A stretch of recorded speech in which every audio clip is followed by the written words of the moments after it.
Boa noite, leitoras e leitores. Hoje eu falei certo. Semana passada eu falei a mesma coisa 2 vezes. Da pandemia de leitura.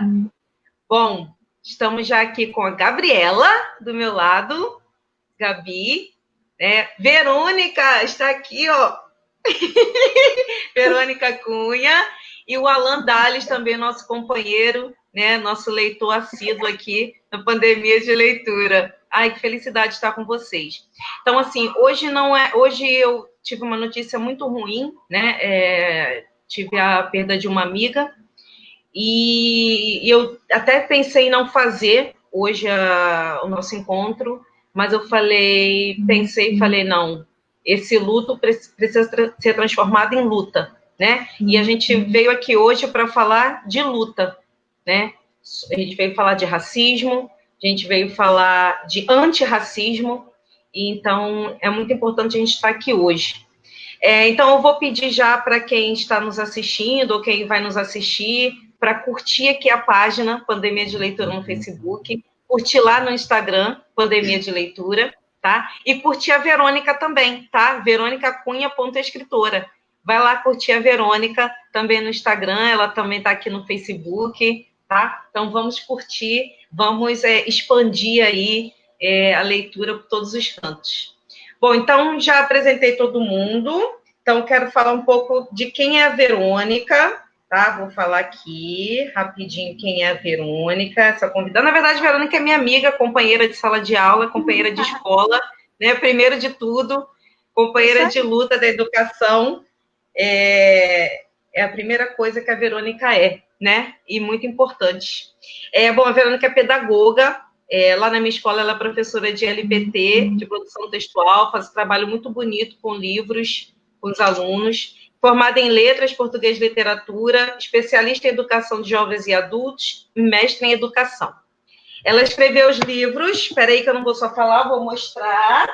Ela escreveu os livros, olha aqui, Coração em Palavras, e olha que legal o Coração em Palavras. É um coração quando você abre, e o Pirulito, Crônicas para Professores e Admiradores. E também escreveu, que eu já comprei, mas ainda não chegou para mim, o Lina. Mostra aí o Lina, Verônica. Olha que lindo. Esse é infantil, mas também recomendado para adultos. Né, Verônica? Isso, sim. E Verônica também tem participação nos livros Vozes da Resistência, né? Que eu também adquiri, mas não chegou. Com essa pandemia ainda não chegou. E também nas antologias Sou Escritor e Veias da Baixada. Então, a Verônica é uma escritora, né? Tá aí, faz participações em livros também muito importantes e que devem ser lidos, com certeza. E, ó, não deixem de adquirir os livros de Verônica.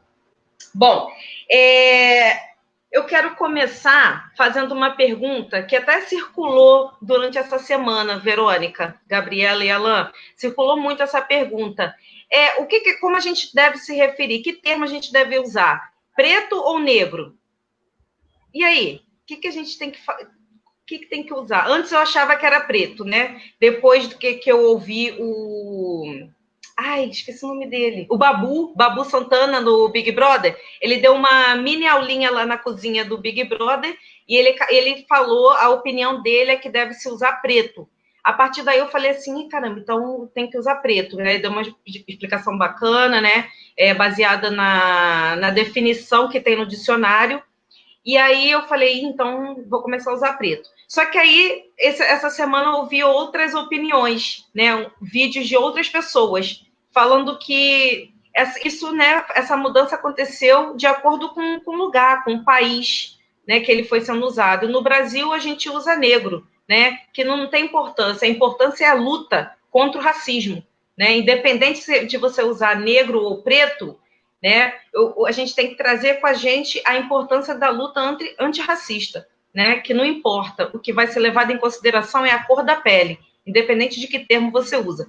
Agora eu quero saber de vocês, o que vocês acham sobre essa discussão aí?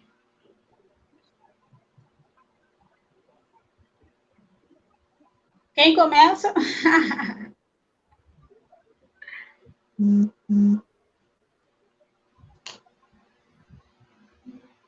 Verônica caiu. Fala, Alan e Gabi, vocês ouviram essa discussão essa semana? Sim. Sim, Alan, a Gabi não. Eu estava vendo um vídeo da Gabi Oliveira no YouTube, e justamente ela tratou essa questão do negro e do preto, essas expressões. Então ela entrou pelo processo histórico, mas ela falou uma coisa importante, que é o desconforto que as pessoas sentem. Eu falo preto, falo negro, mas não há o desconforto quando se fala branco. Voltou a professora, eu deixo a palavra para a professora, primeiramente. Não, continua, pode continuar. Não, eu só tô... Porque a Gabi Oliveira, então, só para a professora, ela estava falando sobre essa questão do falar preto ou negro, mas ela foi além. Então, ela disse que ela acha preocupante que não há essa preocupação em relação ao branco. E aí fica cheio de dedo para... Isso já é um preconceito internalizado, né, nesse país e muitos de nós. Enfim, aí esse é só no início, aí eu deixo para vocês completarem ou darem sua opinião de vocês. Fala, Verônica, o que você acha sobre essa discussão? Estão me ouvindo bem? Sim. Então, eu particularmente, Vanessa, eu só quero, antes de a gente conversar sobre isso, a gente precisa relembrar que nós nos reunimos hoje para discutir o livro, não é isso?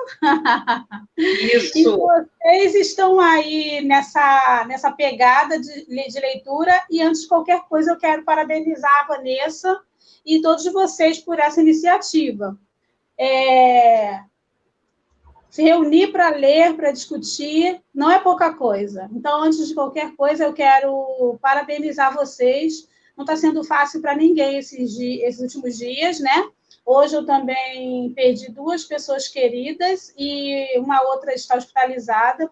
Então, assim, estão sendo dias muito difíceis. Então, criar esse oásis, né? Essa retroalimentação, de alguma maneira, é muito importante e eu quero parabenizar a todos vocês. E com relação a essa fala de negro, eu uso preto, né? Eu uso preto, mulher preta, homem preto, porque isso fala de cor, né? Fala daquilo que você está vendo. Você está vendo branco, você está vendo preto, né? E como a Djamila também nos alerta muito bem, para a gente usar as palavras, né? Dar nome às coisas, para que elas tenham visibilidade e para que isso possa ser discutido.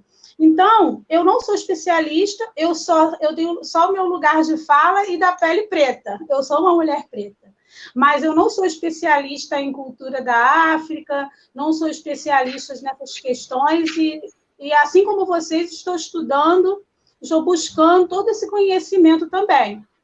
Porque isso é uma outra coisa que precisa ser discutida. Não é porque você é preto que você sabe de África, porque a África é o mundo, a África é uma riqueza, a cultura afro-brasileira é outra riqueza. Então, isso já é uma coisa que a gente já pode começar a conversar sobre desmistificar isso, né? Não é porque uma pessoa é pobre que ela vai saber tudo de economia, de divisão social de classe. Não, mas você é pobre, como é que você não sabe de pobreza? Não é? Então, nós fomos formados na mesma escola, acho que tem mais a novinha aqui, é a Gabi, mas todos nós somos de uma geração onde nós não estudamos o povo preto, onde nós não lemos pessoas pretas. Isso tudo também é falado no livro. Então, nesse momento, eu fico com o preto, né? Eu fico com o que eu já li, a discussão que eu já participei, por conta de tudo que foi usado com relação à palavra negro, né? Historicamente. Então, hoje, por conta das definições de pesquisa, de IBGE, até tem acho que é a Margarete que fala assim, me chamo preta, mas me chamam de tudo, inclusive no meu registro me chamam de parda. né? Então, assim, Exatamente. eu acho muito curioso toda essa discussão, não a desconsidero, mas eu acho que a gente tem muito tecido para cortar, como diz uma amiga minha, e que, nesse momento, eu estou muito mais preocupada com o que vão fazer comigo, o que vão fazer com o meu povo, do que como chamam. Se a pessoa me chamar de negra, mas me respeitar, me considerar, não me visibilizar, não me considerar menor, para mim está valendo nesse momento. Também não vai adiantar ela estudar, falar bonitinho, usar os termos todos modernos da literatura moderna e me silenciar. Então, eu estou preferindo ficar com aquele que me respeita, independente dele me chamar. Preferindo, não é uma questão de escolha. Eu estou decidida a estar ao lado daqueles que me respeitam e respeitam o meu povo. Independente dele estar nesse caminho, como você falou, de estudo, para descobrir, como você falou, eu vi de um jeito, agora estou vendo de outro. Isso é o processo de educação, que nos desestabiliza o tempo inteiro. E é desse momento que todos nós estamos vivendo. Então, você, como mulher branca, você no seu lugar de privilégio, você traz uma leitura antirracista, você convida uma mulher preta para o debate, e esse é o movimento. Então, nesse momento, para mim, não vai fazer diferença se você me chamar de negra ou de preta. Isso. E essa foi justamente a última fala que eu ouvi, o último vídeo de uma mulher explicando justamente isso que você falou, né? Que não importa que termo você use, né? Porque eles foram transformados de acordo com a geografia, o local que se fala. Não importa isso, o que importa é o respeito que a pessoa vai dar à cor da minha pele, né? A quem eu sou. Né? Isso que é o que importa. E eu queria saber da Gabi se você já tinha se atentado a essa diferença, Gabi. Então, eu sempre ouvi falar que era negro, né? Não pode chamar de preto, tem que chamar de negro. Então, assim, eu chamaria as pessoas de pele escura de negras, não de pretas. Porém, respeito, e se me falar assim, eu prefiro que me chame de preto, eu vou lá e vou chamar de preto, eu vou passar a usar o termo preto. Eu acho que é isso, é o respeito, você tem que respeitar e escutar. Igual ela falou, gente, eu escutei ela e eu me refiro ao jeito que a pessoa se sente melhor, ao jeito que tá melhor para a pessoa e respeitando sempre. Olha que interessante, né, Verônica e Alain? Olha a fala de Gabriela, né? Como ela prefere usar o termo como a pessoa prefere, né? Então você vai ver uma pessoa negra, você vai perguntar para ela, você prefere ser chamada de negra ou de preta? Olha isso, né? Olha como a sociedade, olha o pouco, que lençóis que a sociedade nos coloca. Né? Então, assim, o que a gente ouviu a Verônica falar, assim, não importa se você chama de negro ou de preto, né? O que importa é o respeito, né? O que importa é o respeito e as oportunidades que você dá para a pessoa, né? Então, assim, falando de Djamila, aqui no livro... Posso só fazer um comentário rápido? Pode, fala. Posso? A questão do negro e do preto, eu estava vendo um vídeo do professor Silvio Almeida e... Maravilhoso. Ela cita traça, no primeiro capítulo, inclusive. Né? Ele traça a diferença dos Estados Unidos e do Brasil, a questão do negro do preto. Nos Estados Unidos há uma inversão. Lá eles preferem o negro, aqui o preto. Então ele vai traçando, e é um vídeo que eu aconselho, né? É uma palestra que ele dá, e justamente ele falando dessas diferenças. Eu citei a Gabi Oliveira, que é no YouTube, e ela falou justamente o que a Gabi falou. Não é vergonha você perguntar à pessoa como ela prefere ser chamada. Né? Você perguntar. O que não pode é você querer... isso que eu ia falar, desculpa. O professor Costela, ele falou uma coisa importante, que eu acho que é até para traçar a nossa discussão. O branco, ele fala sobre o racismo. O preto, ele fala de racismo. Então, há uma diferença de preposição, há uma diferença de atitude. Porque a gente não sofre na pele o que o preto sofre. em relação ao preconceito institucional, ao preconceito histórico. Eu estou lendo alguns livros sobre a África. Claro, eu estou lendo, eu preciso estudar, me aprofundar, mas ainda assim não chegará nem perto, porque a minha pele é clara.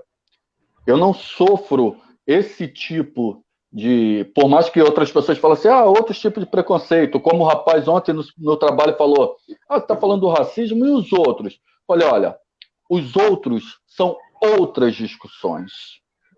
A gente tem que focar nessa discussão. Cada discriminação, cada racismo, ela tem a sua peculiaridade, ela tem a sua discussão. A nossa discussão agora é sobre este tipo de racismo. Então, essa é a minha contribuição inicial para esse assunto. Muito bom, muito bom. É isso que você falou, né? A gente fala sobre, diga. Oi, só um minutinho. Uma coisa que ele falou que é importante, e a Gabi também, e de alguma maneira quase impossível se perguntar como você quer ser chamado. Isso a gente está aqui idealizando, né? É o que a gente deseja, estudando, questionando, porque se a gente está discutindo invisibilidade, você sequer vai ser visto. Para você chegar a esse nível dessa pergunta, vai ter uma estrada muito grande, porque como a gente acabou já entrando no livro, não é inevitável. Se não existe racismo no Brasil, como ela diz que é um dos problemas, como é que você vai lutar com uma coisa que não existe? Né? Se não existe, se todo mundo só vê um ser humano, né? Ai, que coisa mais fofa, né? Eu confesso que eu estou muito sem paciência. Eu já não sou uma pessoa muito paciente, assim, né? De personalidade. Mas eu estou um pouco menos paciente, porque se não existe, né? Nossa, está tudo tão lindo. Então, para que você vai falar? Não importa, somos todos humanos. Eu não vejo cor, não é isso que as pessoas falam? Eu só vejo um ser humano. Se aquela pessoa sequer enxerga aquela situação, ela muito menos vai perguntar como é que você quer ser chamado, entendeu? Então, a coisa é tão mais profunda, ela como a gente tem discutido, ela é estrutural, né? Realmente, e que bom que nós estamos aqui falando disso, né? Muito bom, muito bom. E então, assim, eu, acabei pulei aí a introdução sobre o livro, mas o livro como a Verônica mostrou, tá dando coisa aqui, é o Pequeno Manual Antirracista, e eu vejo que acho que a intenção da Djamila, de repente, é realmente ser um manual para você levar debaixo do braço, né? Levar na sua bolsa, levar no seu bolso, que eu acho que é uma leitura que a gente tem que recorrer sempre, né? Uma leitura muito importante, esse manual da Djamila. Até o formato, né? Até o formato ajuda. Até o formato ajuda, até a quantidade de páginas, que ele é muito curtinho, né? Eu falei em vários stories, tenho falado para as pessoas, o livro é muito curto, você lê um capítulo em 10 minutos. Então, assim, você pode recorrer o tempo inteiro a ele. Então, eu queria só rapidinho aqui falar um pouco da Djamila, que eu acho que é importante, teve um fato que me chamou muita atenção. Então, a Djamila Ribeiro, inclusive, ela tem um Instagram e um Facebook bastante ativo, né? Quem quiser segui-la, é muito interessante. Ela nasceu em Santos em 1980. Então, Djamila é nova, né? Uma pessoa bastante nova. Ela só é 7 anos mais velha do que eu. Não sei fazer as contas rápido, não. Então, ela é mestre em filosofia política pela Unifesp, colunista do jornal Folha de São Paulo. Eu acho que agora ela não é mais colunista, eu acho, da Folha de São Paulo, se eu não me engano. Acho que ela se despediu do Instagram dela, ela se despediu. E foi secretária adjunta de Direitos Humanos e Cidadania do município de São Paulo. Então, ela coordena a coleção Feminismos Plurais. Inclusive, no Instagram dela, ela fala bastante sobre o Feminismos Plurais. E é autora de O que é Lugar de Fala, de 2017, e Quem Tem Medo do Feminismo Negro, que também são livros curtinhos, né? Esses livros eu não li ainda, mas eu sei que são bem falados e serão minhas próximas leituras. E aí tem um fato importante aqui, a Djamila, vocês já dá para ver por aqui o quanto ela é importante, né, na nossa sociedade. E olha só lá na França, olha isso, só lá na França, ela recebeu do governo o título de personalidade do amanhã e ganhou o prêmio holandês Prince Claus. né, por suas ações em defesa dos direitos humanos e da justiça social. E o Brasil? Quando que o Brasil reconheceu Djamila Ribeiro, né? Assim, os governantes, né? Quando que ela ganhou um prêmio desse aqui no Brasil? Não sei se depois de escrever essa aqui sobre a autora, ela recebeu algum, mas ficou esse questionamento. Eu falei, poxa, ela recebeu lá na França, ela recebeu um prêmio. E cadê? Não é nenhuma menção do Brasil aqui, né? De reconhecer Djamila Ribeiro, de premiá-la, né? Como em defesa dos direitos humanos. Então, acho que já fica aí, né? Um questionamento para a gente, uma reflexão. Alguém quer acrescentar alguma coisa a isso? Mas por que no Brasil não tem racismo? É porque ela faz uma coisa que não tem relevância alguma aqui no Brasil. Ai, exatamente, gente, olha, né?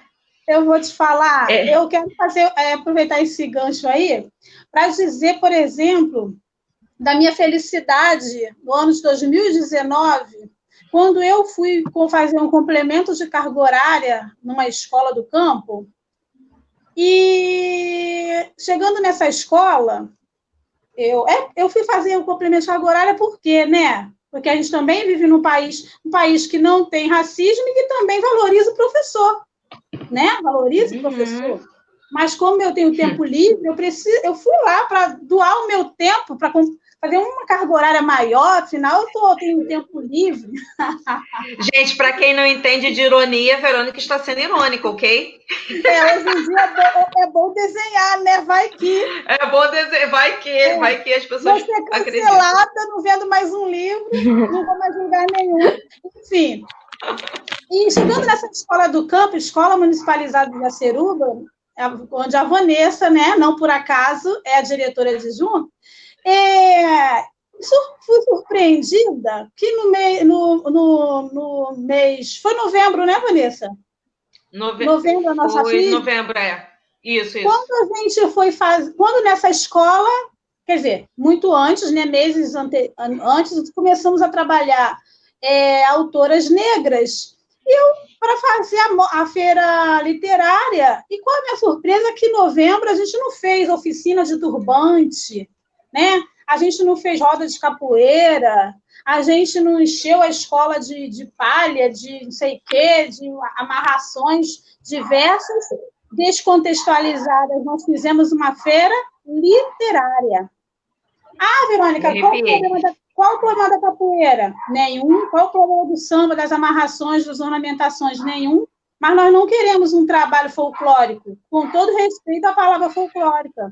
Nós queremos um trabalho que a gente possa levar, né, ir junto com os nossos alunos para pensar essas questões. Então, é importante, nesse momento dessa nossa discussão, marcar o que nós estamos falando. Nós estamos falando de um lugar onde nós já entendemos qual é o nosso papel, o nosso trabalho.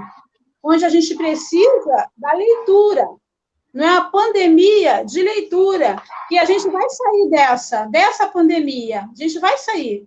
Eu anotei aqui para não esquecer de falar isso, porque esse livro da Djamila, ele é tão envolvente, e eu quero já dizer que vocês não vão conseguir fazer esses encontros, 5 capítulos. Eu falei, como assim, gente?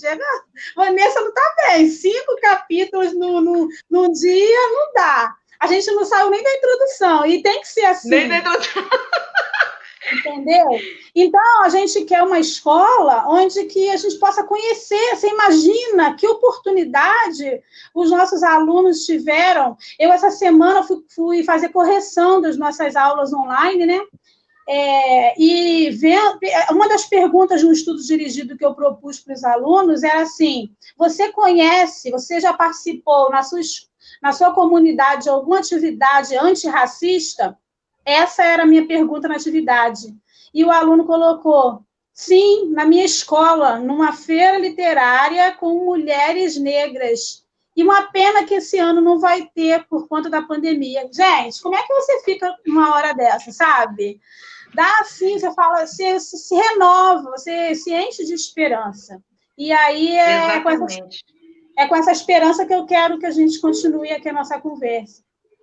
Ô, Verônica, e eu acho que e com isso a gente já responde a primeira pergunta que ela joga no primeiro capítulo, né? A Djamila joga a primeira pergunta. O que, de fato, cada um de nós tem feito e pode fazer pela luta antirracista?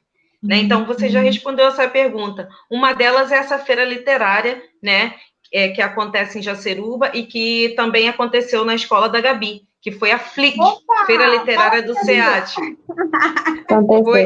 Foi incrível. Eles se caracterizaram de autores negros e autoras negras, se caracterizaram, falaram dos livros, falaram da vida. Foi uma coisa de incrível. Então, assim, eu acho que Vanessa, eu acho que o que eu tenho feito são essas feiras literárias, né? Idealizado, organizado, essas feiras literárias é o que eu tenho feito pela luta antirracista. E não paro por aí, quero fazer muito mais. Estou aqui para aprender essas lives, essas leituras que eu faço. Eu aprendo muito, né? Eu tenho visões que não são minhas, não são visões minhas, não são sofrimentos meus, assim, enquanto cor da pele, né? Mas são sofrimentos enquanto pessoa, enquanto brasileira, enquanto cidadã, né? Enquanto ser humano. Então, sim, assim, e a Djamila fala isso. Ela fala assim, que o racismo foi criado pelos brancos. Então, é um problema de branco. Porque quando você fala assim, racismo, a pessoa pensa logo assim, isso aí é coisa que os pretos têm que resolver. E aí, ela em algum momento, ela vai citando a autores que ela fala assim, se vocês criaram esse problema, vocês que tratem de resolver. E no capítulo 3 tem essa frase aí do que você está falando. A frase que ela coloca no capítulo 3 é a seguinte: o branco deve... O que? Não, é a Djamila. Não, mas ela cita a Grada. Ela cita a Grada Quilomba. Cita! Já li Grada Quilomba, e Grada Quilomba estava na FLIC, na Feira Literária do SEAT, estava Grada Quilomba. O branco deve ter atitudes antirracistas. Então, a Djamila, no 3º capítulo, tem essa frase lá. Então, eu volto aqui para a primeira pergunta, né, do capítulo 1, para a Gabi e para o Alan. E aí, o que é que vocês acham? O que, de fato, vocês, ou cada um de nós, né, tem feito e pode fazer pela luta antirracista? O que é que vocês acham que vocês fazem, que vocês têm feito ou podem fazer?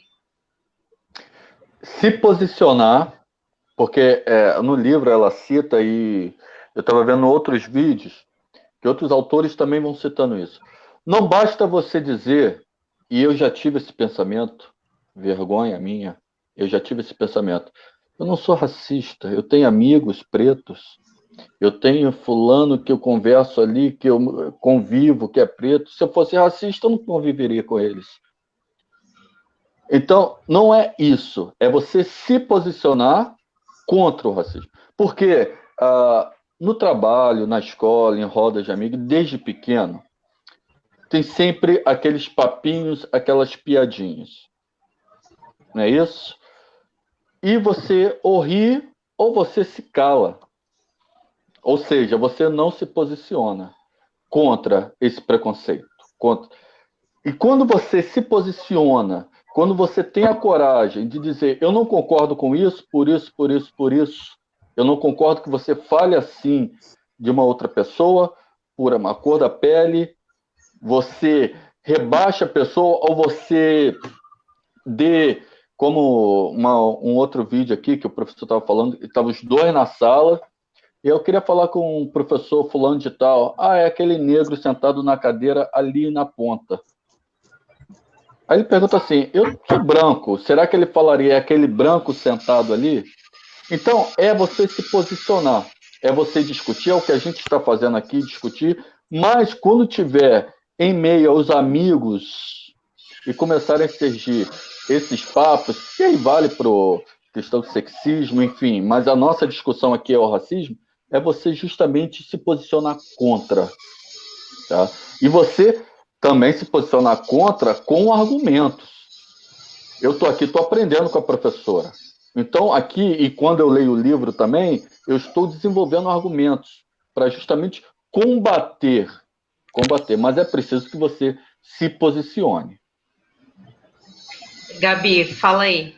O que você tem feito? Eu acho que primeiro a gente tem que procurar pesquisar, se informar, e não só sobre o que é o racismo, mas também as atitudes negras, sabe? Como ela fala no livro, que já foi muito batido É importante falar o que aconteceu com os negros, mas também é importante dar visibilidade aos negros, mostrar que eles estão produzindo, eles estão fazendo leitura. Eu acho que, assim, desde pequeno, a gente é ensinado lá na história que os negros foram escravizados, que os negros passaram por tudo aquilo, mas ninguém mostra a cultura negra.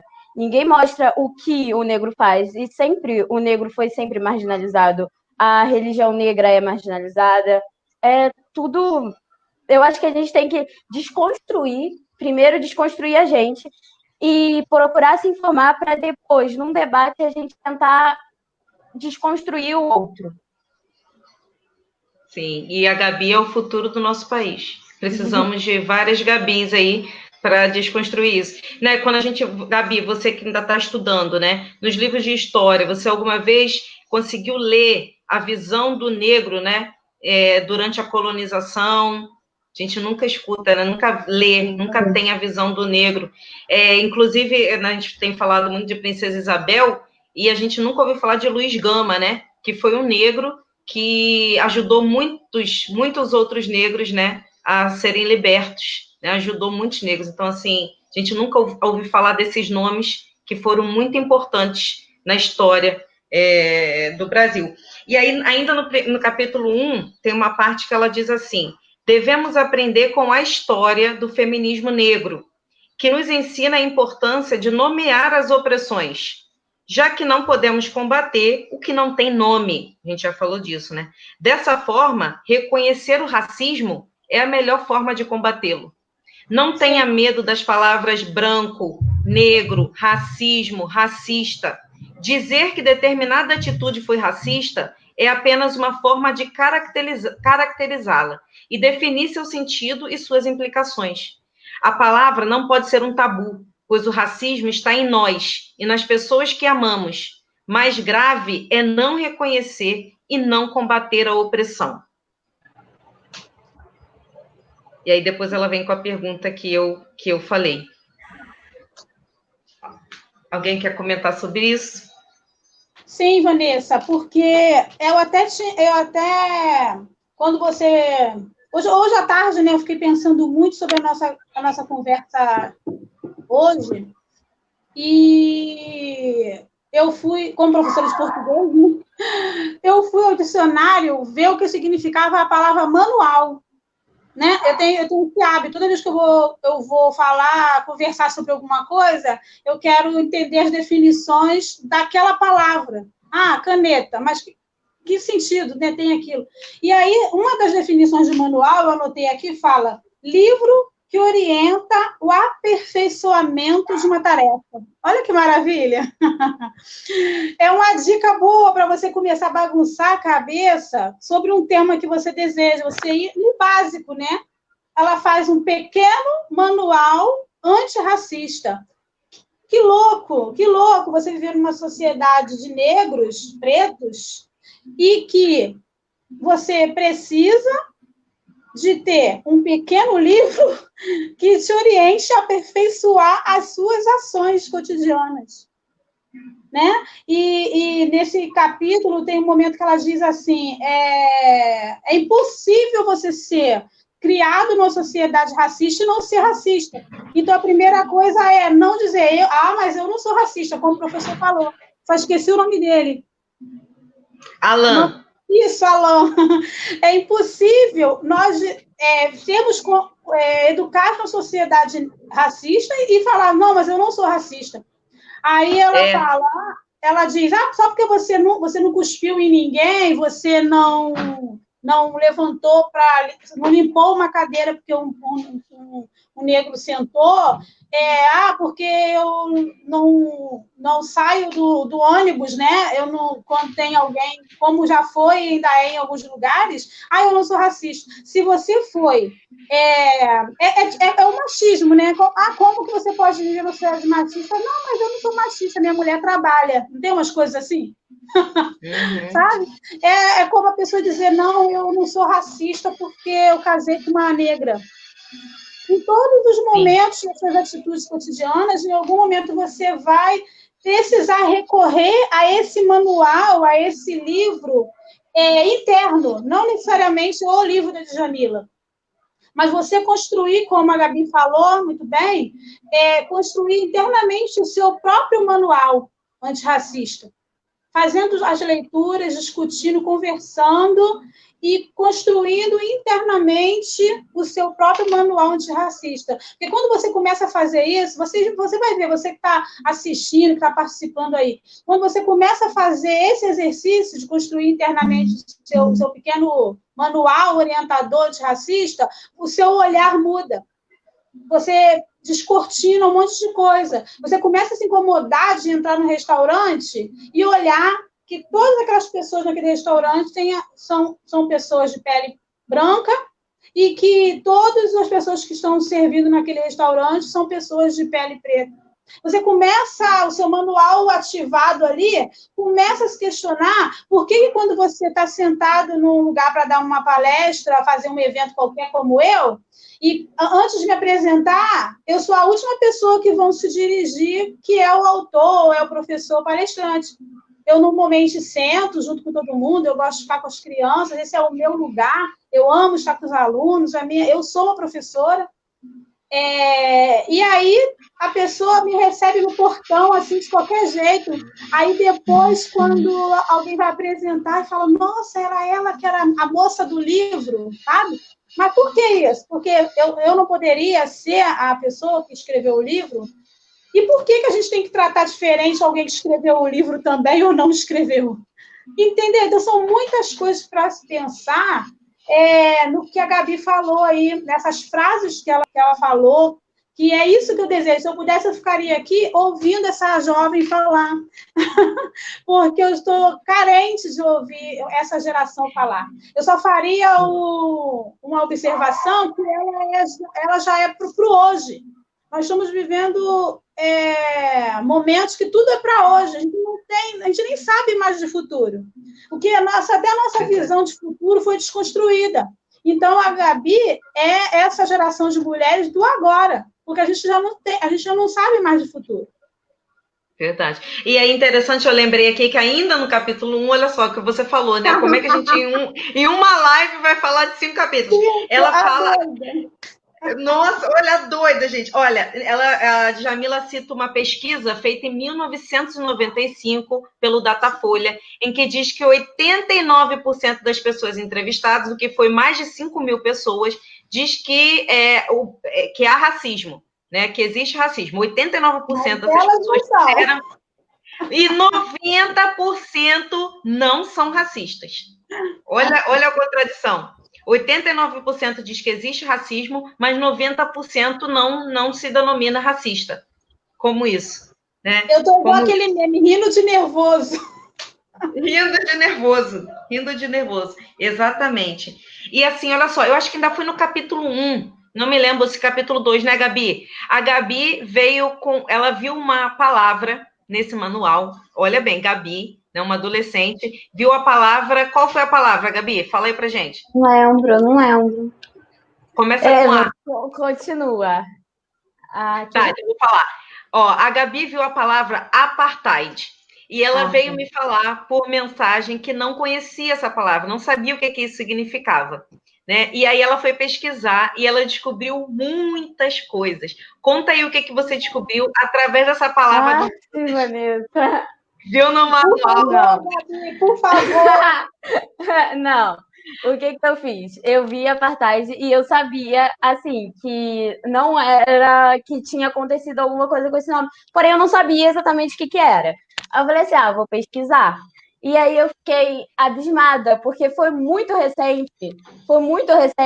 E, se eu não me engano, terminou em 1994, né? Que, tipo, foi há muito pouco tempo atrás.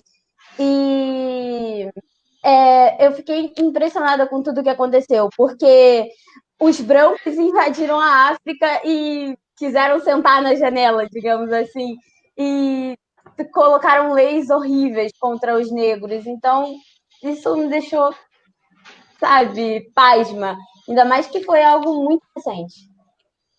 Aí fala o que você descobriu com a palavra apartheid, você ficou sabendo de uma pessoa muito importante para a África do Sul. O Mandela, né, que foi preso porque ele queria acabar com essa política totalmente absurda contra a população africana, que uma minoria branca foi lá e fez sua divisão de raça. Sim. E fica aí também a dica de um filme que eu acabei dando para a Gabi, não sei se ela conseguiu ver, que é o Invictus, que conta um pouco, né, dessa divisão, como através do esporte do rugby, o Nelson Mandela conseguiu, né, acabar um pouco com essa divisão. E também a Gabi, olha que interessante, gente, olha isso, escolas, professores de história, de geografia que estão assistindo, por favor, né, entrem nesse assunto, mostrem um mapa da África, um mapa mundi, onde que está localizada a África. A África é um continente, a África não é só a África do Sul, né, por favor, porque a Gabi descobriu isso tudo com essa palavra no pequeno manual antirracista. A Gabi descobriu o que era apartheid, ela descobriu onde se localizava a África do Sul, ela descobriu que a África não é só a África do Sul, é um continente, né? E eu e a Gabi ficamos na dúvida se só na África do Sul que teve um líder branco. A gente não conseguiu pesquisar isso muito bem, né, Gabi? Se só na África do Sul que teve o líder branco, que aí veio Nelson Mandela, né? Que entrou no lugar desse líder. Olha que absurdo. África, né? Quando a gente pensa África e a gente fala dos brancos dominando a África, para mim soa bastante absurdo, né? É bastante absurdo, mas Mas aí é absurdo também no Brasil. Já estava aqui me coçando toda. Já estou aqui me coçando toda, porque pois assim... Fala aí, Gabi. Os indígenas, não, né? Aí... Gabi, fala... Os brancos dominaram o Brasil. Né? Gabi, fala qual país que te chamou a atenção quando você foi ver o mapa da África? Qual país te chamou Egito. Eu não sabia que o Egito era da África. Meu amor, muitos de nós ficamos sabendo outro dia. Seja bem-vinda. Obrigada, eu não estou sozinha. Não estou sozinha. Que eu falei assim, Gabi, vai lá. Assim, a gente vê o povo africano é negro e tal, e a gente vê as imagens dos egípcios, dos faraós, tudo branco. Não sei. Será que essas imagens são verdadeiras? Será que a maioria dos faraós eram realmente brancos? Amor, você tem o Jesus Cristo branco. É melhor a gente continuar falando dos outros capítulos. E eu ia citar isso. E eu ia citar justamente isso. Que a grande maioria das imagens da igreja, elas são reproduções europeias. É a visão europeia dentro da igreja. E a única imagem negra que tem na igreja é vindo de uma lama. Sim. Né? Que a Nossa Senhora Aparecida, de uma lama. E uma coisa que, só voltando um pouco, quando a gente vai estudar a história da educação no Brasil, as referências ao racismo, ao povo preto, ele é ínfimo. Há muitas referências sobre muitas coisas. Então, o racismo ele também está enraizado na educação, na história da educação. Quando você vai estudar, eu estudei a fundo a história da educação nesse país. E se você não se aprofundar, vai continuar o desconhecimento sobre isso. Então, a gente também tem um problema. Quando vocês promovem essas feiras literárias, quando você, Vanessa, promove essa discussão, traz uma professora preta para discutir isso, a professora Verônica, que, eu vou te dizer, quando você chega nessa escola para falar sobre o seu livro, muita gente vai pensar que você era copeira. Porque esse é o pensamento. Ou é a copeira, ou é a menina que vai limpar o salão, que esse é o pensamento. Não é... o preto, ele não pode ser advogado, ele não pode ser médico, ele não pode ser um dono de empresa. Se ele tem um carro bonito, ou ele roubou, ou ele faz parte do tráfico. E é assim o pensamento. Então, quando a gente pensa também, é preciso também repensar o estudo dentro da educação nesse país, em relação ao negro. Com certeza. Muito bom o Alan ter falado sobre isso, porque a Vanessa falou sobre professores, mas aqui eu, como pedagoga, eu falo que eu sou uma pedagoga enfiada dando aulas de língua portuguesa, apesar de ser formada, porque eu me sinto muito mais pedagoga, apesar do outro maluco lá ter falado que o pedagogo não serve para nada, né? Não sei se vocês lembram aí do vídeo que... Ainda foi demitido, graças a Deus. Foi? Foi. Ah, tá. Enfim. Nem acompanhei mais, porque a minha saúde mental não dá. Então, eu faço aqui também um apelo aos pedagogos, né? Aqueles... Cada rede chama de um jeito, né? Chama orientador pedagógico, orientador educacional, professor orientador, enfim. Aquela figura, aquele profissional que está dentro da escola, com a responsabilidade de mediar a discussão, de ajudar os professores a discutir os currículos, projeto pedagógico. Vamos ocupar esse lugar. Ah, mas tem o papel. Ah, mas tem que responder a CEMED. Ótimo. Tem sim. A organização, a escrituração é importante para termos ordem, para termos história, enfim. Mas é preciso reorganizar esse tempo escolar.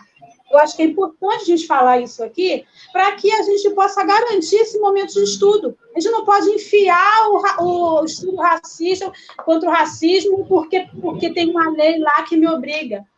A gente não pode fazer, porque senão vai ficar feio, né? Uma escola que é moderna, não ter uma atividade que fale sobre a luta antirracista. Não é isso. É preciso se pensar na escola. Opa, tem um trator passando aí em algum lugar. Tem alguém com o celular que está vibrando, aí tá... Tem alguém que está com o celular vibrando em cima da mesa. É preciso que esse profissional que tem esse papel entenda que isso tem que estar no projeto político-pedagógico. Parar de ficar fazendo esses recortes e coles, que você pega um projeto pedagógico numa escola, inclusive eu desejo que seja o meu estudo no doutorado, que seja esse recorte e cole, pegar os PPPs das escolas para a gente analisar e ver que projeto político é esse. Se você tem um projeto político e você está no Brasil, já começa por aí. Se você está no Brasil, ele tem que falar de preto, porque senão ele não está falando de gente. Senão ele está falando para quem? Para que essa escola existe? Não tem aquelas perguntas? Se querem recortar e colar, pega as perguntas básicas filosóficas do projeto, que é para quem se faz a escola, por quê, não é isso? Todo projeto pedagógico tem que começar com essas perguntas. Para quem que ele está sendo construído, por quê? Então, se ele está no planeta Terra, né? Que é redonda, se ele está no Brasil, hoje a gente teve essa prova, né? Que realmente é redonda. Vamos acabar pisando no final. Então, essa escola precisa falar disso. E somos nós que vamos fazer isso. É o professor Alan, lá na reunião pedagógica, vai falar assim, mas eu não vi aqui falando sobre...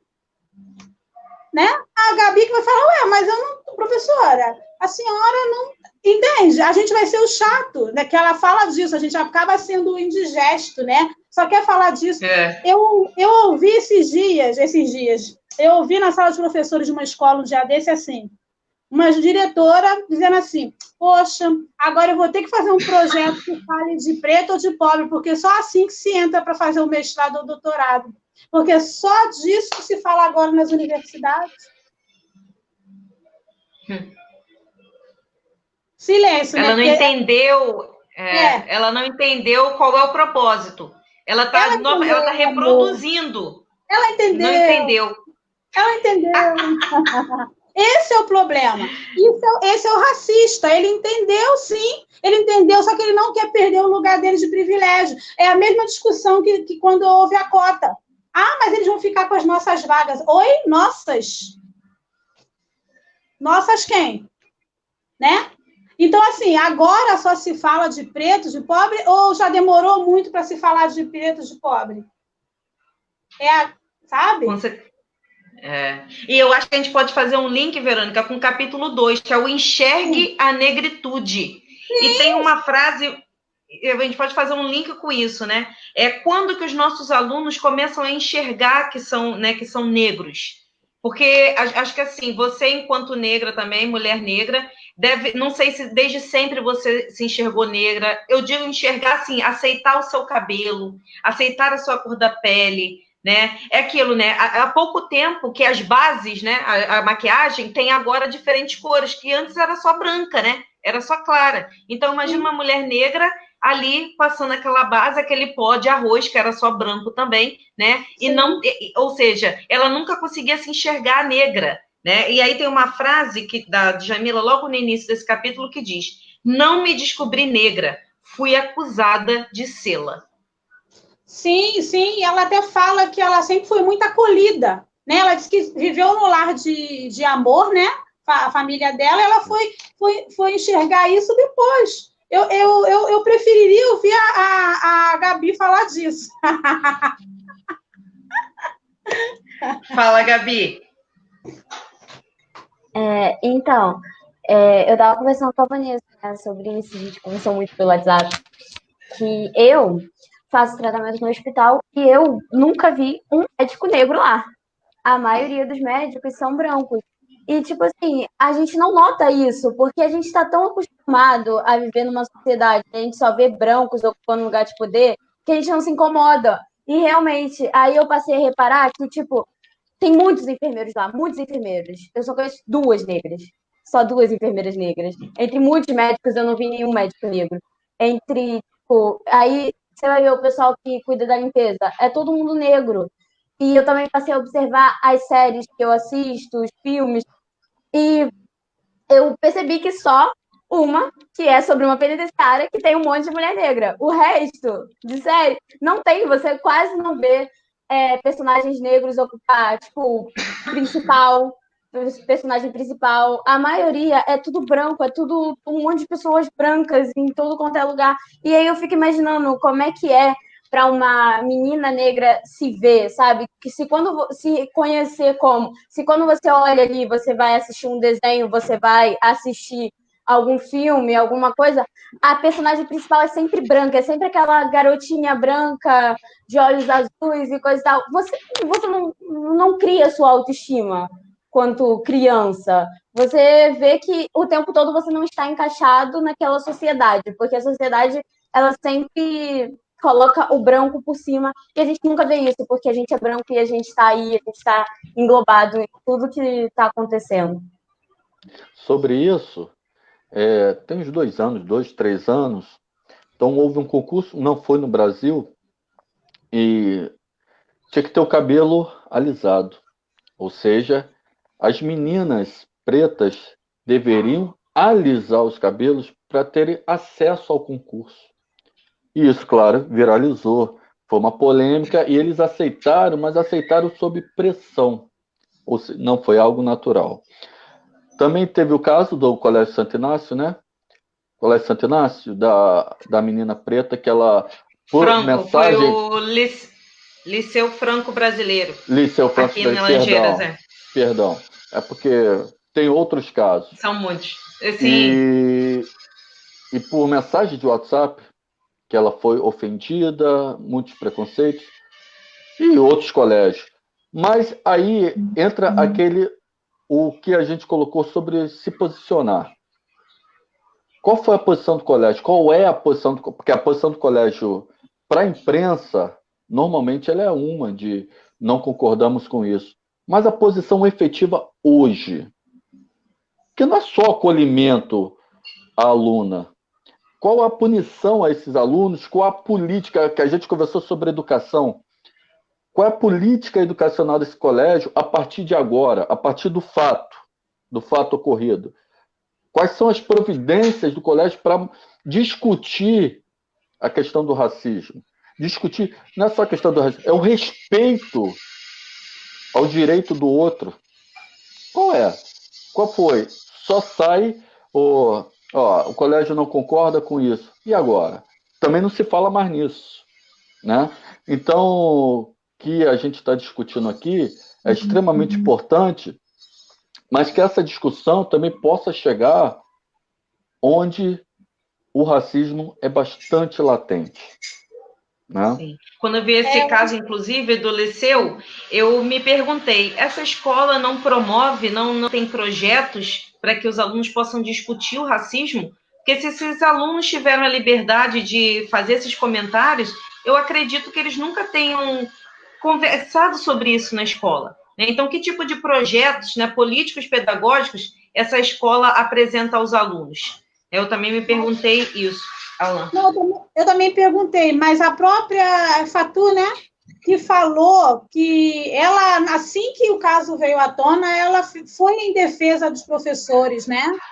Ela dizendo, não sei se vocês lembram, que ela falou assim, os professores devem estar muito tristes, porque eles sempre nos orientam quanto a isso. Vocês chegaram a ouvi-la falar sobre isso? Sim, sim. Ela foi na primeira entrevista dela ou segunda. Ela estava numa árvore, eu não sei se com o irmão, com o pai ou com o tio, enfim. Exatamente. E eu fiquei encantada com aquilo, porque eu falei, gente, o tamanho da dor dessa jovem, e ela ainda está preocupada, que ela foi repetitiva. Ela falava assim, só penso nos meus professores, eles devem estar muito tristes, porque... E ela entendeu. Eu falei assim, nossa, ela entendeu tudo. Até porque ela tem um histórico, né, de educação, de familiar, de construção da persona. Ela entendeu que a coisa é muito maior, né? Porque se a gente vive, como a própria Jamila fala no livro, nessa sociedade, hein, Vanessa? Aí vou discordar um pouco de você, com todo respeito, que é muito cruel também a gente colocar essa responsabilidade na escola. Quando eu proponho que a escola abra esse debate, é no sentido de parceria, de ser mais uma agente educadora que vai fazer esse movimento, tendo em vista que nós passamos minimamente 12 anos dentro de uma escola, né? Minimamente. 12 anos dentro de uma escola. E se nós temos uma sociedade pobre, uma sociedade com poucas oportunidades, nós trabalhamos com as crianças pobres que não têm acesso ao que eles deveriam ter, né?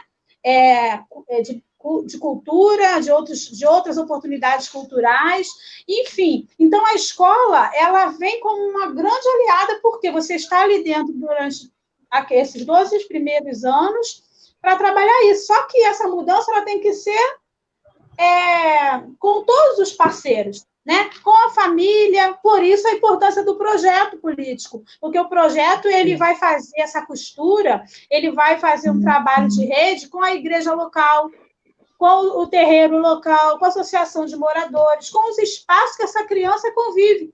Quando eu citei no início da nossa conversa o estudo dirigido que eu passei para os alunos na aula online, eu coloquei assim, para eles citarem espaços que eles frequentam na comunidade, onde eles já ouviram falar sobre a luta antirracista.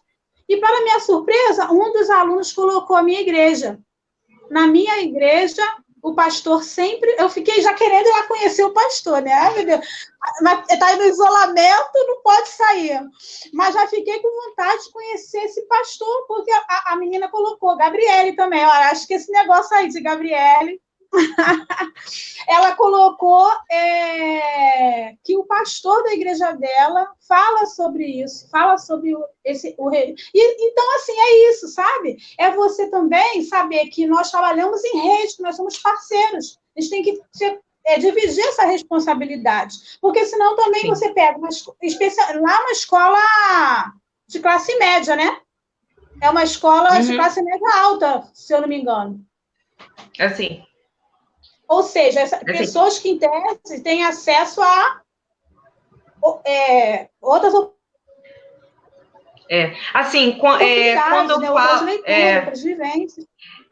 Eu acho que, assim, que a escola ela tem que ter... eu acho que isso é uma mudança que está acontecendo, não é fácil, mas eu acho que a escola, a sala de aula, o professor, não é fácil, não estou falando que eu faço, eu tento, né, dar voz aos alunos, ouvir, né? Dar essa chance de um perguntar ao outro, de um falar o que está gostando e que o outro chame ou não. Eu faço isso na roda de conversa, né? Que foi uma idealização de uma amiga minha. da Rosângela, professora de português do Tamandaré, e ela idealizou essa roda de conversa que é muito legal, que os alunos têm a oportunidade de falar para o outro, eu não estou gostando que você me chama disso, né? A Gabi participou dessa roda de conversa, às vezes eles saem chorando, às vezes não saem muito magoados, não conseguem falar, vários sentimentos afloram nessa roda de conversa. Então, acho que a gente tem que partir de uma educação que dê a chance do aluno falar, né? Do aluno ter voz, com mais frequência durante as aulas. Eu acho que isso já amenizaria bastante coisa.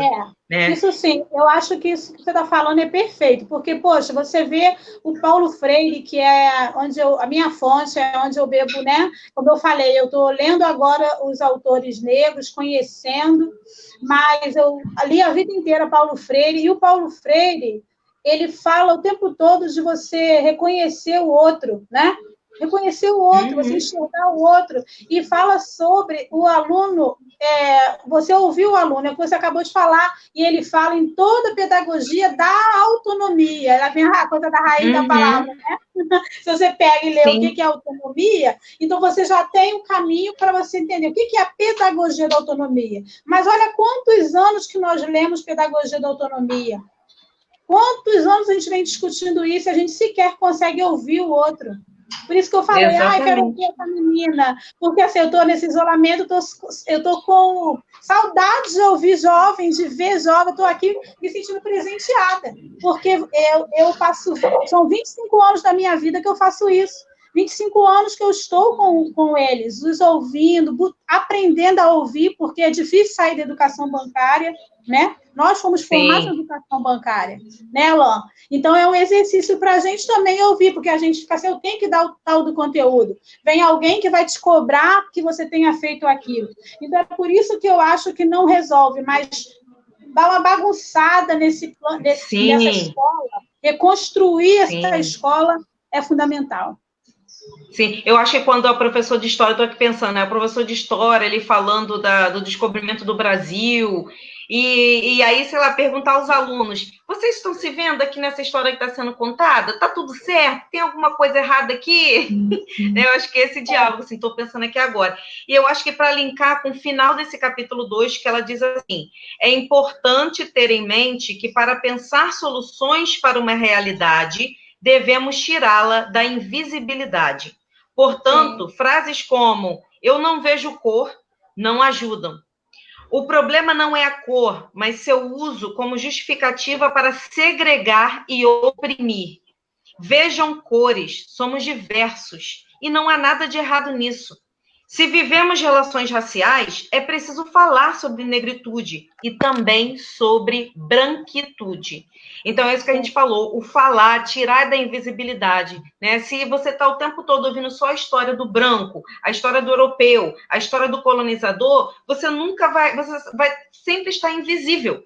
Quando é que você vai poder falar de você, da sua história? Né? Então, eu vejo assim. E vamos pensar também, essa é uma pergunta que eu queria ter feito antes. Quais são as raças que nós temos no Brasil? As raças do Brasil. E pelo visto nós vamos ter parte 2, 3, 4 e 5. Eu acho. Já passamos de 1 hora e nem estamos no capítulo 2. Mas assim, que raças existem no Brasil? Eu vejo raça branca, raça negra. Raça negra, eu pareço até o... Aqui é o grupo Raça Negra. Então, raça branca, raça negra, os indígenas, né? Os mestiços também. Vamos pensar aqui junto. Sim, mas a partir de que você quer discutir essa questão de raça? Não, para a gente pensar assim, que raças a gente está falando, né? Que segregação é essa? Porque os indígenas também são invisibilizados. Para a gente pensar assim no Brasil, que raça é privilegiada? Que a gente já sabe que são os brancos. E que raças estão invisíveis? Que a gente também sabe, né? Os negros, os indígenas. Hoje a nossa discussão é sobre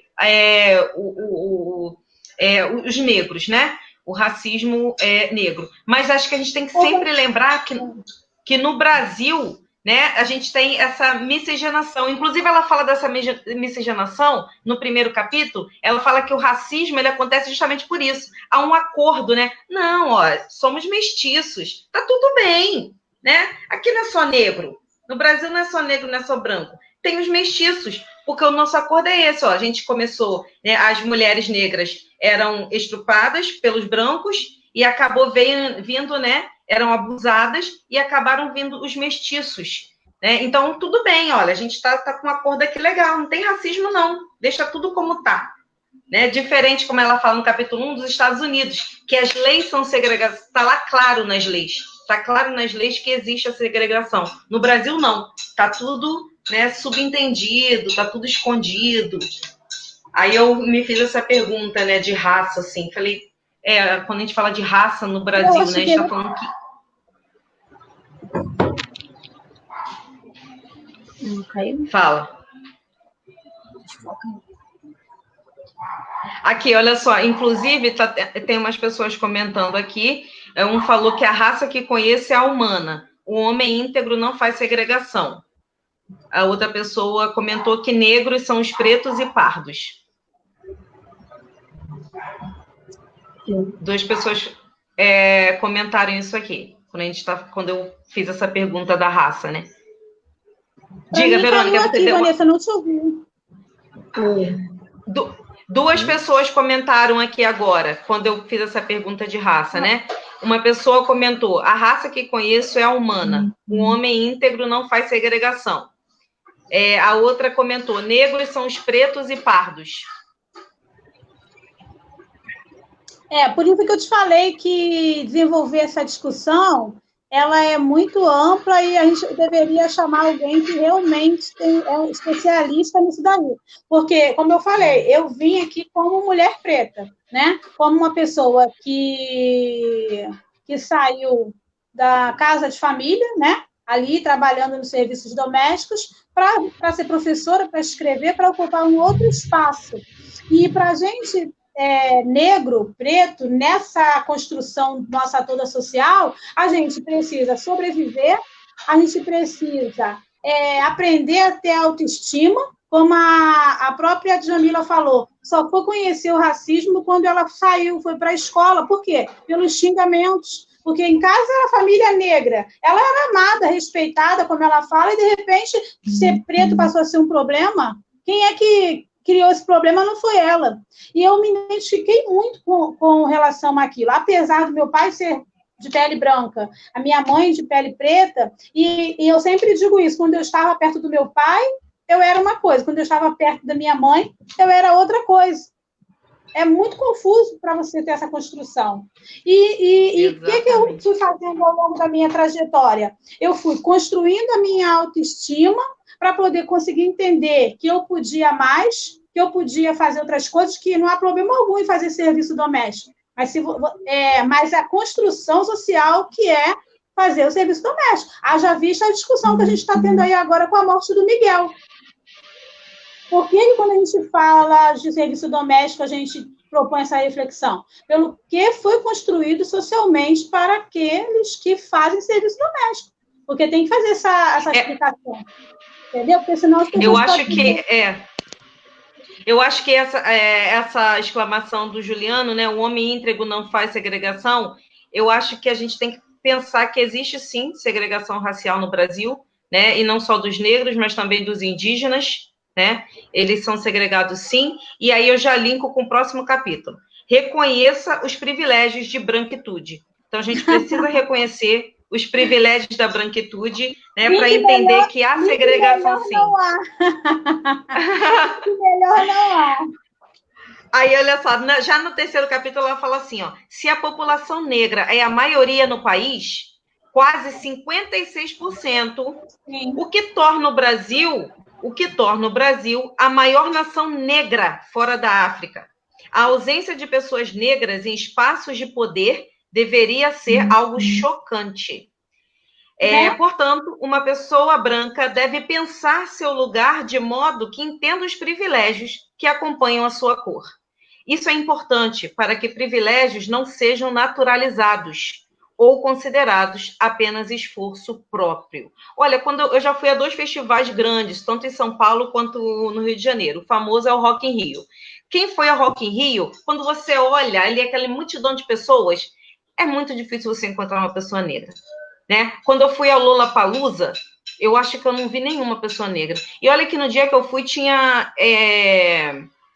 rappers se apresentando, né? E o rapper era um rapper negro. E mesmo assim, se eu vi, eu acho que eu posso contar nos dedos quantos negros eu vi naquele festival, né? Então, assim, por que será que os negros não ocupam esses espaços? Né? O próprio Rock in Rio, que teve no ano passado o Espaço Favela, né? E o Espaço Favela, então, foi feito para quem no Rock in Rio? Para que os brancos assistam ou para que os negros participem? Então, eu me questionei muito isso com a Gabi, e a Gabi chegou a uma conclusão sobre isso, que eu fiquei sem respostas, na verdade. Eu falei, poxa, por que no Lollapalooza e no Rock in Rio eu não consegui ver negros nesses festivais? E a Gabi chegou a uma conclusão. Diga aí, Gabi. Salva a gente aí, Gabi. Bom, eu falei que, assim, a gente vê que se a maioria dos negros não consegue nem chegar a um trabalho que ganhe mais, como que eles vão conseguir espaço até esses eventos? Cara, não dá. Exatamente. Né? Na verdade...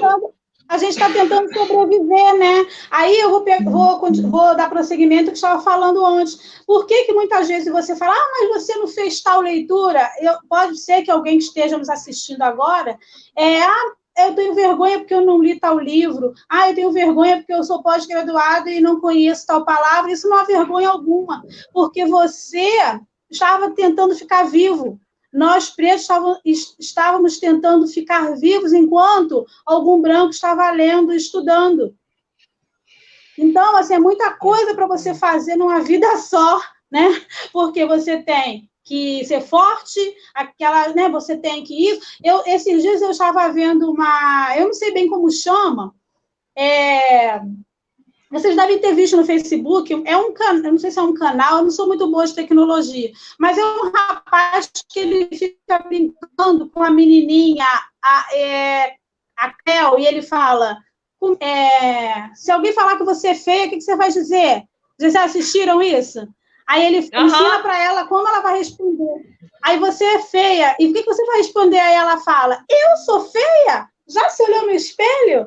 Né? E aí, vocês assistiram? Vocês assistiram? Assisti. Assistiu, Gabi? E aí, o tio está ensinando para ela como ela vai se comportar caso ela seja vítima de racismo. E a menina não consegue. Eu fiquei analisando aqui, eu estou conversando com a minha filha, e eu fui para outro lado da reflexão. Eu ri, óbvio, achei uma gracinha, menina e tal. Nós somos desse planeta, tá? Rimos também, vivemos. Mas porque parece também que o preto tem que ficar o tempo todo ali só lutando. Isso, eu vou fazer um parênteses agora na minha fala. Gente, a gente quer falar de mar também, a gente quer falar de besteira, a gente quer ir para os shows, para os festivais. Não significa que você é preto se você só gosta de samba, você só gosta de trançar o cabelo. Não, a trança para você tem uma construção histórica, ela fala de um lugar, mas você tem gostos. Hoje à tarde eu estava conversando com um amigo professor, ano passado nós levamos uma violinista na nossa escola. Por que o jovem preto não pode querer ser violinista? Vocês tinham que ver o encantamento dos alunos com violino. A gente precisa também, nessa luta antirracista, apresentar possibilidades. Vocês vão discutir isso nos outros capítulos que ela fala disso.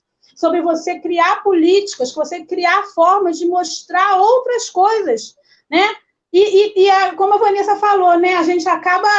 É como assim, a gente está na sociedade, a gente acaba... Você fala assim, eles eram rap, mas no sentido de quê? De ser algo construído, ser um protagonismo negro. Nesse sentido que eu tenho certeza que você estava dizendo. Que havia um rapper, ou seja, havia um protagonismo negro. Mas você pode ser negro e não gostar de rap. Você pode gostar de música clássica, sabe? São essas desconstruções que a gente precisa fazer ao longo da vida. Você não pode fazer uma roda de samba na escola achando que, por causa disso, você está trabalhando racismo e colocar a menina preta lá e falar, mas como você não vai sambar?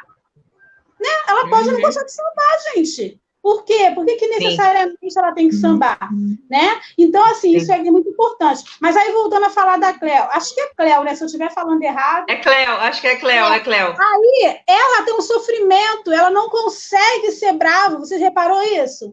E ele fala, não, você tá muito feliz, você tá muito docinha. Aí, fala com raiva, assim, já se olhou no espelho? Balance meu black, né? E aí, ela não consegue ser brava, gente. Agora, vamos lá, faço aqui um apelo. Isso é muito doloroso. Aí eu posso falar. Imagine você ter que treinar uma pessoa para reagir a um racista. Uma criança, acho que ela tem 4 anos ou 5, eu não sei. E ela não consegue ser brava. Sabe por que ela não consegue ser brava? Porque ela é apenas uma criança. E aí a gente volta à frase do que eu falei no segundo capítulo, né? Eu não me descobri negra, eu fui obrigada a sê-lo. Exatamente. E a Marcela, se eu não me engano, é Marcela Bonfim, que ela fala assim, a gente aprende a ser negro no percurso. E ela fala também, a Grada Quilomba fala também. Ela fala isso, a frase é bem parecida com essa aí. Ela diz que, vou procurar aqui, bem parecida. A maioria dos negros brasileiros precisa aprender a ser negro no percurso de suas vidas. Exatamente.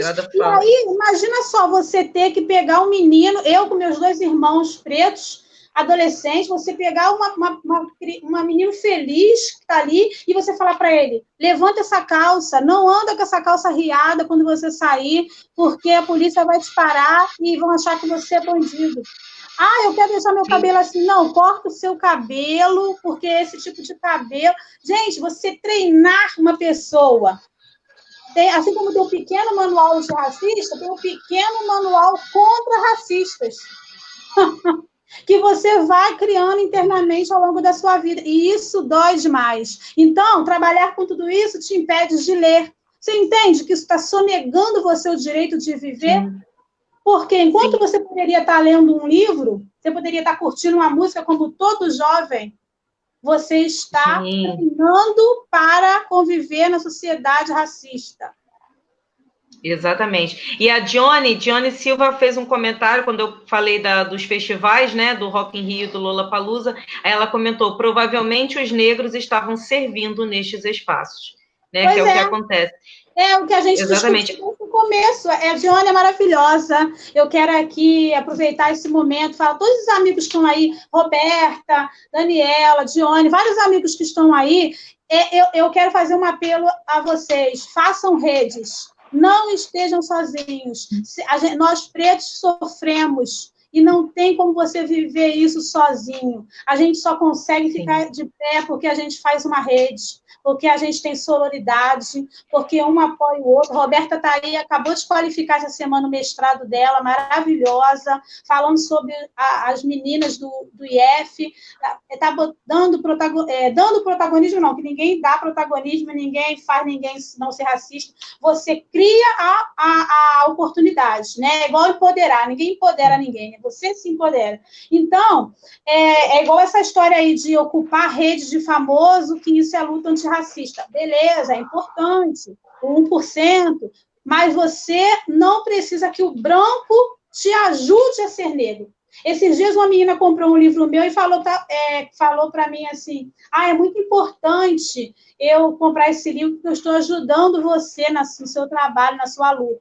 Então, eu tenho certeza que ela não falou isso, ela, como falou, ela é íntegra, né, como o colega comentou aí. Mas é como o Alan falou, a gente vive nessa sociedade, você vai reproduzindo essas frases que aos poucos você vai descobrindo que elas são racistas. Você não comprou o meu livro para me ajudar. Você comprou o meu livro para você entender o que é ser preto, buscar possibilidades de trabalhar a educação antirracista na sua sala de aula, nos seus espaços de trabalho, porque não é porque o branco lá abriu a rede dele social para um dia ficar os pretos lá falando que tá beleza, olha, eu vou dormir em paz, vou para o céu, se quem acredita no céu, que ele acabou a luta dele ali. Não tem como você resolver um problema estrutural com um dia. lembrando que essa é a minha opinião. E nem comentar 5 capítulos do Manual Antirracista em uma live.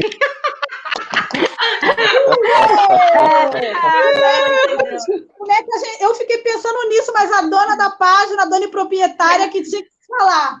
Eu falei, gente, como é que a gente discute o mundo em semanas e semanas, e aí pega assim, eu vou falar do racismo aqui em 2 dias. Verônica, porque tem tanta coisa para a gente ler, tantas autoras, aí eu quero ler Conceição aqui na página, quero ler muita gente ainda, aí parece que a gente não, né? Cara, não tem tempo. Não, mas vai ser bacana, sabe por quê? Vai ser bacana porque tá atravessado. A Djamila, ela faz uma tempestade de ideias. Por que ele possivelmente foi o livro, está sendo o livro mais vendido, né? Porque ela pega e faz um apanhado, né? Ela cita os autores todos, ela pega as palavras, vai ali dando, né, nomes, vai dizendo, olha, é isso, é isso. Então, assim, todos os autores que você for discutir, todas essas questões estarão atravessadas ali. E ela dá aquele, tipo assim, olha, vai estudar, né? Parece que ela está dizendo assim, a cada linha, vai ler, né? Ó, vai estudar, né? Gente, a Grada, quando eu li a Grada Quilomba, né? Logo no início ela fala que na universidade, quando ela dá aula, ela pergunta, eu nem me lembro, ela fala, acho que se as pessoas conhecem, não sei se é o Franz Fanon, ela fala um nome quando ela começa a dar aula, e ninguém conhece, né, aquele nome de uma pessoa negra. E aí eu falei assim, caraca, eu não conheceria. E aí eu me senti envergonhada, eu falei assim, caramba, se eu estivesse na aula da Grada Quilomba, eu também não conheceria. Eu falei, meu Deus, quanto eu ainda tenho que aprender, né? Olha isso, quanto eu ainda tenho que aprender. Mas é isso que eu estou falando, esses questionamentos, essa inquietação que é o nosso caminho. E eu também fiquei com essa inquietação e pensando assim, nossa, mas eu sou uma mulher preta, eu estou trabalhando com as questões antirracistas, eu não sei isso. E eu comecei a pensar, e aí me veio essa resposta. Eu falei, eu estava trabalhando para sobreviver. Por isso que eu não li esse livro. Eu estava no trem lotado às 6 horas da tarde, vindo da UERJ, e eu não podia estar conhecendo isso daí. Esse tal filme, não, eu não podia, porque quando eu chegava em casa, eu tinha que preparar o meu trabalho para apresentar no outro dia e fazer os serviços domésticos, que aí já é um outro debate, né? Depois vocês podem ler o Feminismo Negro também, né? Quem sabe discutir outro livro. Sim, de Djamila. Não, eu acho que fica aqui, então, um exercício para as pessoas brancas, né? Para mim, para os brancos, um exercício de chegar aos locais e perceber, né? Olha ao seu redor, fala, a maioria que é branca, por quê? Né? E eu acho que a Verônica deu a resposta, acabou de dar a resposta. Né? Essas pessoas estão tentando sobreviver, né? E aí, e fica também aos negros, né? Que chegarem num local e ver predominantemente com negros, também se fazer esse exercício de falar por que aqui, né, a maioria é negra. Então, acho que fica esse exercício aí para a gente fazer. E uma começar pergunta, a ver, né? E uma pergunta. Quantos professores universitários negros cada um de nós já tivemos na vida? Nossa, que pergunta maravilhosa. Pois é. Exatamente. Por quê, né? A gente tem que começar a fazer essa pergunta. Aí você vê, como ela deu o dado, 56% de negros, né? Agora, Vanessa, mais uma provocação. Eu acho que antes da gente perguntar, é um processo, né? Antes da gente perguntar por que não tem negro naquele espaço, a gente tem que se fazer perguntas. Sabe? A gente entra no processo que a gente começa a fazer pergunta para o outro e para o espaço. Mas a gente, antes disso, a gente tem que se fazer perguntas. Sabe? Tipo, eu estou num trabalho em grupo, né? Eu tenho um trabalho em grupo, estou na minha escola, igual a Gabi e tantos outros.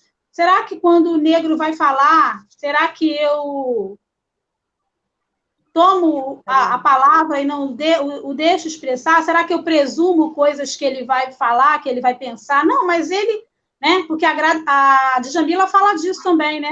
Tem um momento do livro que eu não lembro, eu nunca lembro de capítulo, como eu já li um tempo, está tudo misturado na minha cabeça. Ela diz que na universidade diziam que iam dar a parte mais fácil do trabalho para ela. Por quê? É nesses 5 primeiros capítulos que estão. Eu acho. Entendeu? Por quê? Eu acho também que cabe ao branco passar a escutar mais o negro, não falar que... eu, esses dias, estava vendo, eu até procurei aqui para ter certeza, no Twitter, vocês conhecem a chefe Paola Carosella, do programa MasterChef e tal. Então, ela tem uma administradora na página dela, que é uma mulher negra. E aí, esses dias, eu vendo no Twitter, eu vi que essa mulher, que aqui o nome dela é Winnie Teca, ela administra a página da Paola e ela coloca temas relacionados ao racismo lá. Onde ela desabafou que quando ela usa a página da Paola para falar, a Paola é uma mulher branca, argentina, o povo fala isso aí, tá certa, e não sei o quê. Quando ela usa para falar, o povo não. Quando ela coloca na página dela, o povo fala, não, isso está sendo muito radical, isso está demais. Então, assim, a gente tem que parar para pensar, por que um famoso, um branco, quando fala, a gente para escutar, e ele está falando sobre racismo. Isso cabe ao branco falar sobre racismo, porém, a gente tem que dar mais ouvido ao negro, que é o que passa, do que ao branco. Porque foi o que eu falei inicialmente, que o professor Cortella falou. O branco, ele fala sobre racismo. O preto, ele fala de racismo. Então, essa diferença de preposição. É você falar o que você passa, não você falar o que você vê os outros passando. A gente está discutindo, vamos dizer, agora eu vou falar de mim, tá? Falar para mim, não é para os outros, para mim. Eu estou discutindo o que a professora Verônica passa. Então, ela vai falar de. Eu vou ler para falar sobre. Eu posso ter outros tipos, mas no caso de racismo, eu não sofro por conta da minha pele clara. Eu poderei sofrer se for para os Estados Unidos. Aliás... sim, é o meu sonho. É o meu sonho que todo mundo do Brasil passe por algum país da Europa uma vez na vida e volte. Porque lá eu serei o latino. Né? Lá eu terei uma opinião diferente, porque eu sofrerei na pele. Né? Uhum.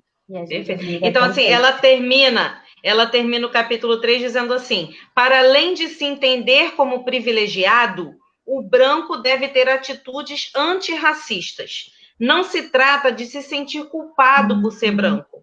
A questão é se responsabilizar. Diferente da culpa, que leva à inércia, a responsabilidade leva à ação.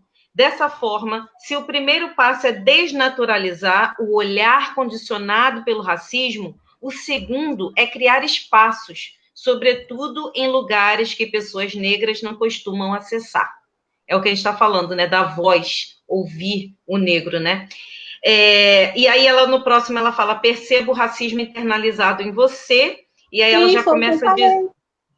Sim, aí ela já começa dizendo: o primeiro impulso de muita gente é recusar enfaticamente a hipótese de ter um comportamento racista. Claro que não, afinal tem amigos negros. Como eu seria racista se empreguei uma pessoa negra? Racista eu, que nunca xinguei uma pessoa negra? É impossível não ser racista tendo sido criado numa sociedade racista. É algo que está em nós e contra o que devemos lutar sempre. Então, não é porque você tem amigos negros, não é porque você empregou uma pessoa negra, não é porque você nunca xingou uma pessoa negra que você não é racista. É muito além disso, viu? Você, que é a favor de governos que querem tirar as cotas, você é a favor de um governo racista. Então, você está tendo uma atitude racista. Né? Eu sou a favor de um governo que quer tirar as cotas. E Então, quer acabar eu com tenho o que rever quilombo, minhas... que acha que quilombo não serve para nada, que o mais velho que está ali só faz engordar, né? Saber que eu acho que tudo isso que aconteceu nos últimos anos fez só aumentar a nossa dor, mas também a força da nossa luta, porque a gente não está aqui para ficar choramingando, não. Aumentou a nossa dor, mas aumentou também a nossa capacidade de luta, porque as máscaras caíram, os racistas saíram dos esgotos todos, né? E agora a gente tem que trabalhar alguma coisa com isso que foi feito, porque foram essas pessoas que elegeram esse governo, né? Porque uma coisa a gente tem que reconhecer, não foi nada escondido, foi tudo falado, foi tudo exatamente. dito. E as pessoas ouviram e aceitaram isso, e elegeram. Sim. Então, assim, as pessoas que apoiam esse tipo de governo estão apoiando ainda mais uma sociedade racista. Então, quem está ouvindo e quem apoia esse governo, saibam que você é, sim, racista através desse apoio. Né? É o que eu acho, minha opinião. E o ministro da Educação... Desculpa. Pode falar. Não, desculpa, eu estou falando muito. Tinha uma... Ex. Oi? Não, mas enquanto ministro, ontem, ele havia revogado as cotas para negros em pós-graduação nas universidades federais e institutos federais. Só que com a demissão dele e essa polêmica toda, ainda bem, foi revogada a revogação. Ou seja, tudo voltou ao normal e ao direito. Sim. Pegando esse gancho aí, Alan, Vanessa, nessa parte que está falando das políticas educacionais afirmativas, aqui na página 47, que esse tema me mexe comigo num grau, então, desculpa aí a efusividade. Mas aqui, a página 47, ele fala, muitas vezes, casos de pessoas negras que enfrentam grandes dificuldades para obter um diploma ou passarem um concurso público são romantizados. Isso aí é importante a gente não terminar essa live sem falar. A gente faz isso achando que está elogiando, que está exaltando aquela pessoa, mas isso Eu marquei também essa parte. É uma atitude, porque é muito doloroso as pessoas... Você sabe o que você passou para estar ali. Foi o que eu falei sobre o trem, sobre tudo. E aí você é romantizado e ainda é usado como exemplo. Tipo, olha, a Joana conseguiu. Aquela coisa do mérito. Se a Gabi conseguiu, por que você não vai conseguir? Se a Valéria conseguiu, por que você não vai conseguir? Entendeu? Não se trata de algo individual.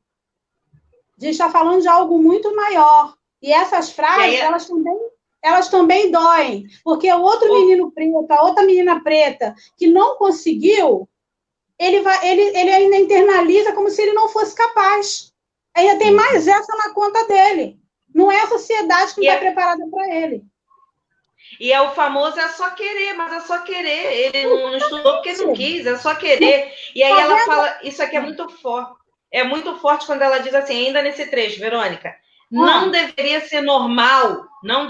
ser normal que para conquistar um diploma, uma pessoa precise caminhar 15 quilômetros para chegar à escola, estude com material didático achado no lixo, ou que tenha que abrir mão de almoçar para pagar um transporte. Então, a gente romantiza isso. Tô total aqui nesse trecho, porque não nos 15 quilômetros, mas já andei um pedaço muito grande para poder estudar, porque você falando de políticas, a questão do passe livre, eu sou dessa época desse movimento passe livre, então não tinha condição de pagar o ônibus, aí tinha que fazer amizade com o motorista, ou tipo, fechamento, finge que não está vendo para eu poder conseguir entrar. E material achado no lixo. Eu tenho um tio, ele ainda é vivo, José, que trazia, na minha época era a famosa Farraque Moura. O Alan deve ser da minha idade, deve lembrar que era a gramática. Eu estudei. Então, a minha Farraque Moura, você estudou com ele? Com eles? Uhum. Então, a minha foi achada no lixo do prédio onde o meu tio era trabalhador. Então, assim, isso é muito doloroso. Isso é muito doloroso. E almoçar, até na pós-graduação, ainda passei por isso. Sabe? De você ter que escolher o que você vai fazer, se você vai lanchar, se você vai almoçar. Porque isso é cruel. É contra isso. É para isso que a gente está dedicando aqui essas nossas horas. Isso aqui não é um entretenimento, não é porque a gente está com tédio e a gente vai fazer uma live para passar o tempo porque a gente está no isolamento, não. É um movimento de luta, sabe? De luta, com certeza. E é uma coisa que dói. E aí o ex-ministro da Educação, para piorar, há 3 semanas ele declara que o Enem não era para discutir questões sociais, mas para ver mérito. Pois é. É isso. Mas as pessoas que votaram acreditam nisso. E é por isso que a gente tem muito trabalho para fazer. Muito trabalho. A Cristine Amorim Souza comentou: ver as pessoas negras crescerem incomoda muito esses governantes atuais. O estudo é resistência. Sim. Só que incomoda assim, não é só governo, não, hein? Não é só governo que incomoda, não. Incomoda também uma elite que quer manter negros como empregados, né? A minha empregada, ela não pode viajar de avião. Que absurdo. Já pensou? Eu tô lá sentado, minha empregada viajar no mesmo avião que eu? Não pode. Não pode. E foi uma fala de um ministro, né? Que ele falou, tinha muita empregada indo para Disney, né? Foi uma frase de um ministro. Paulo Guedes. Paulo Guedes. Da economia. Da economia. Olha, então, olha só, e outra coisa interessante, que foi uma notícia de hoje, ela diz assim, a lei de cotas para universidades federais, promulgada em 2012, representou uma grande vitória. E hoje, né, essa lei queria colocar também os cursos de pós-graduação, cotas para os cursos de pós-graduação, e o governo vetou isso, né, vetou as cotas para os cursos de pós-graduação. Continua para graduação, mas para cursos de pós-graduação, o governo hoje vetou as cotas. Então, aí você continua apoiando esse governo, né? Ou seja, ela está sendo quem ela sempre foi e a gente que não enxergou, não quis enxergar. Sobre essa questão do apagamento, eu gostaria de voltar um pouco, Vanessa, porque a gente já deve estar encerrando, né? Mas do epistemicídio, né? De você apagar a produção negra. Não foi por acaso. Se você atravessa um túnel que você não sabe que foi um engenheiro negro que projetou, né? Se você recebe uma vacina, se você tem um tratamento médico e você não sabe que foi um cientista, uma mulher negra que participou, que foi protagonista daquilo, sabe? É nessa perspectiva que a gente coloca o papel da escola. Porque se nós somos pobres, não temos acesso a outros bens culturais, o que nós temos é a escola. Me desculpe os professores, né? Talvez já está pensando, poxa, a Verônica está colocando em nós mais uma responsabilidade.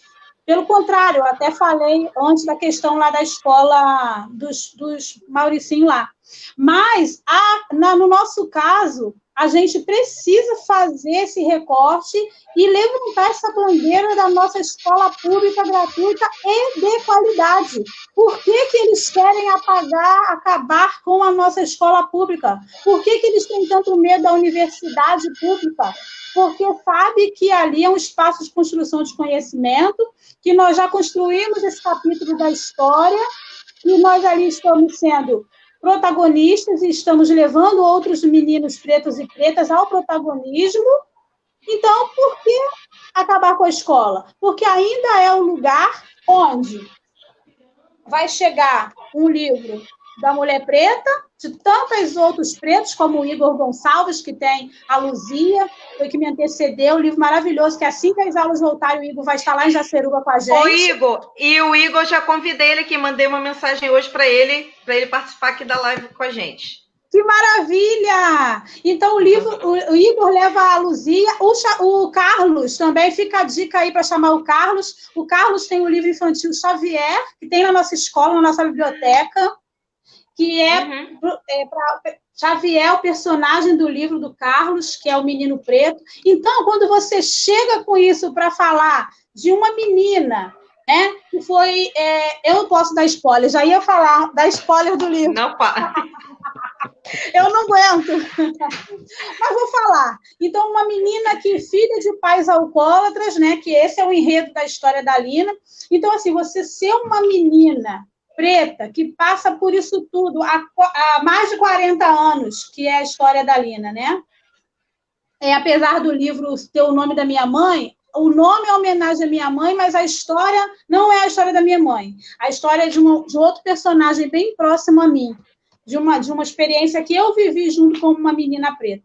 Então, quando essas pessoas começam a construir, aí eu quero pegar a fala da Conceição Evaristo, quando ela respondeu ao jornalista, perguntou para ela como ela se sentia em ser uma das mulheres mais lidas desse momento, uma mulher preta, e está fazendo todo esse sucesso. Aí ele falou assim, olha, eu acho que a sua pergunta deveria ser: como pode eu estar fazendo sucesso com 70 e tantos anos de idade, tendo escrevido a vida inteira? A pergunta que você tem que fazer é a sociedade. Ela é maravilhosa, né? Maravilhosa. Vou dar um spoiler. O próximo livro vai ser da Conceição. Eita, o spoiler. Que maravilha! Vai ser a Conceição. Então, olha só para deixar aqui um amor que eu comentei com a Gabi, e acho que eu, o Alan e a Verônica já estudamos nessa universidade maravilhosa, que a Djamila cita aqui, que foi a primeira universidade, né, a adotar as cotas raciais no vestibular. Foi a Universidade do Estado do Rio de Janeiro. A UERJ.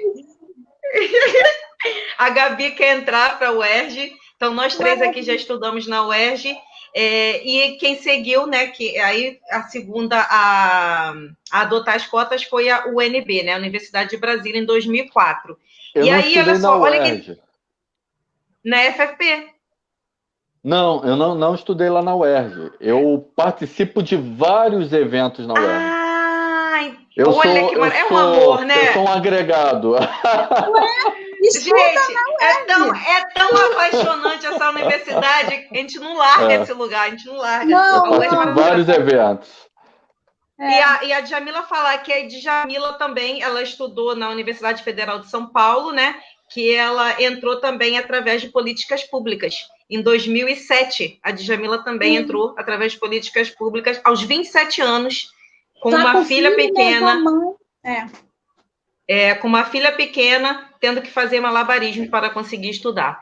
Então, assim, ela não é legal a gente romantizar, porque, olha só, aos 27 anos, já com uma filha, ela entrou na universidade. Quando aí, né, os privilegiados, os brancos, entram com 18, né, já estão aí ingressando na universidade.